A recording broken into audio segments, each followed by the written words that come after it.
So the last 40 days have been trying time, to say the least, the most trying in my 25 years as an air traffic controller. We've been caught in a political fight over the government shutdown, meaning 800,000 federal workers didn't get paid because two people couldn't sit down, or a group of people couldn't sit down and compromise. Shame on them.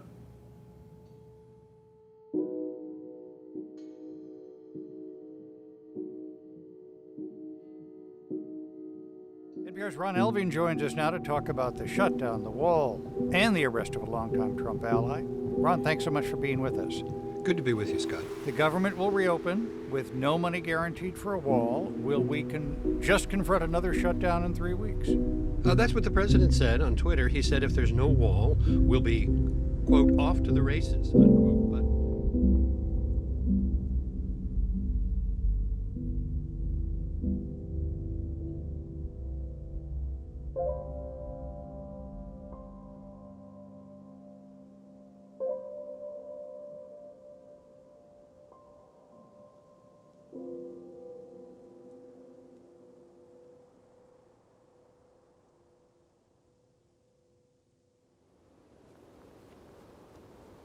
But I love working airplanes. I don't know what it is about it, but it's what I enjoy to do. We do it because we're the only ones that can do it. And all those guys came to work every single day without a paycheck. Even when they asked me, why would I come to work? Why should I? We're not getting paid. Nobody cares. And they'll only care if we don't show up. And I told them, because that's our job. That's what we do. Yeah, I would just challenge anybody to continue to go into work for 35 days without a paycheck. I mean, if this would have went on another week or two, you'd see people having to go get money somewhere else. And I will tell you this, there's a lot of guys that sucked up their pride, because we make good money as air traffic controllers, that went and got free food from places, went and got those loans. And it's tough, especially when you know you've worked those hours and you're just not getting paid.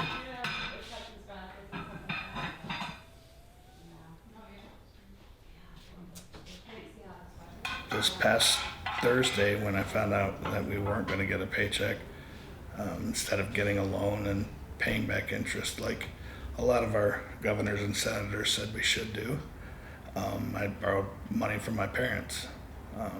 Which is hard, because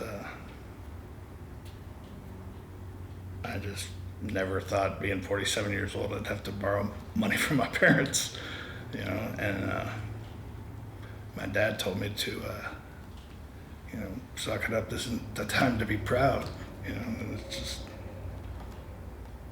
I don't know, stupid.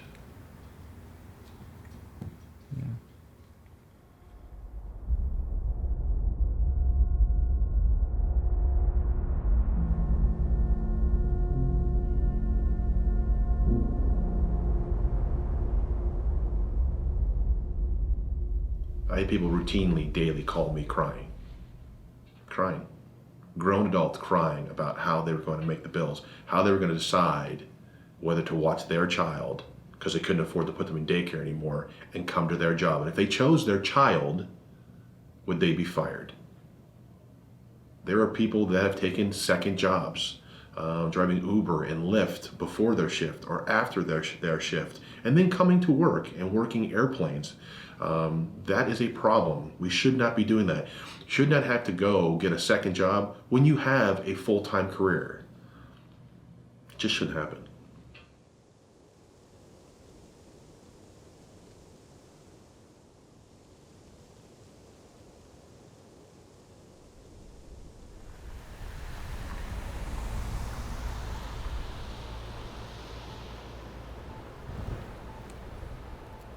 Honestly didn't know how many people actually work at the FAA. Just know that we had a couple of people, and I thought, well, it just might be a nice gesture for us to, something small, just offer free coffee, and it might just help those people out. It's a very small token of gratitude for people who work very hard and people who support us and people who need to know that they're not alone. You may be going through this and it may feel like this is awful and this is never going to end and the world is just a terrible place right now. But you live here and we will take care of each other.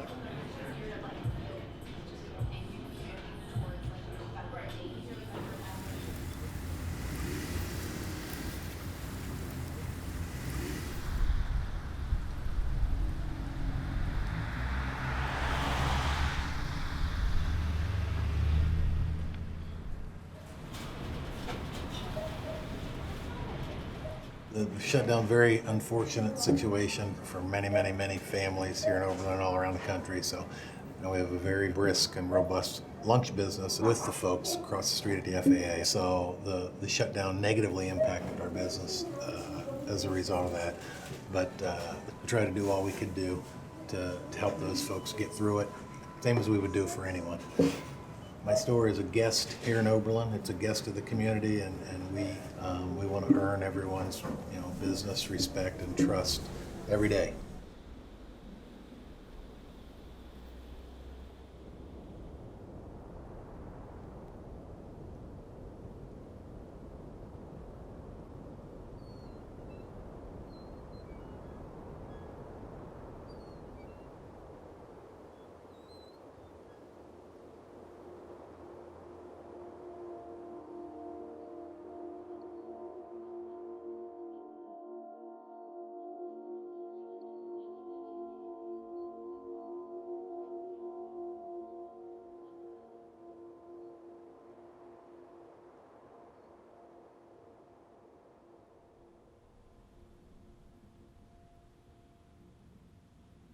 What is gonna happen?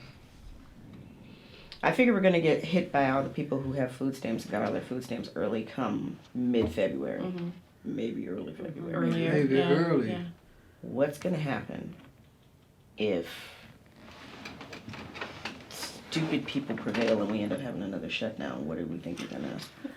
I mean, I can't... Shut down. Get ready again. Right. I mean, it's just like, because, I mean, there's such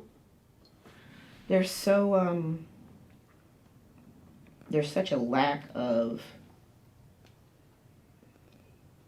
I don't know, caring? A soul. It trick no good no more. I mean, you're telling Human people, I don't know why empathy. they're going to the food banks. Because they're hungry and they probably spent all their money on bills and mortgage and they ain't got nothing left over.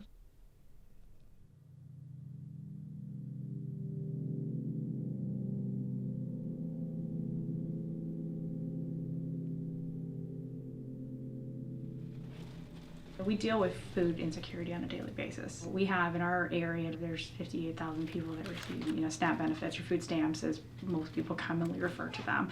There is a sense of fear that's always out there, but this was very different. We had a lot of phone calls. Are we going to get benefits? Do I need to start stocking up food?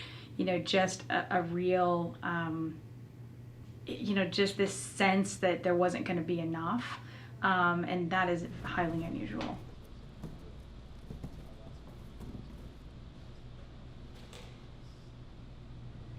I think the fear of not having enough food is a really huge fear.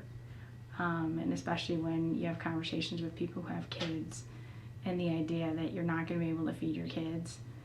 And sometimes I think those things are forgotten, when it's on the federal level and you're fighting over dollars and cents.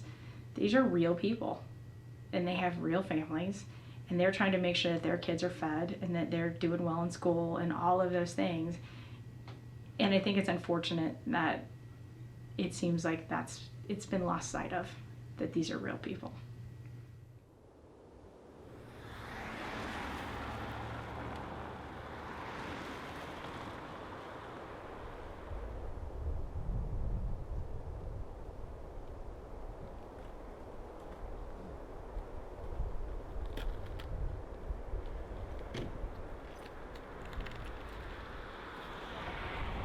I believe the richer are getting richer and the poor are getting poorer and the middle class is also falling. I think the decline of unions has something to do with that. I think it's a fact, right? Who's speaking for us? Who's representing us, right? And I think when you don't have a voice there, I think we don't have a voice representing you. I think that it's easy to get left behind.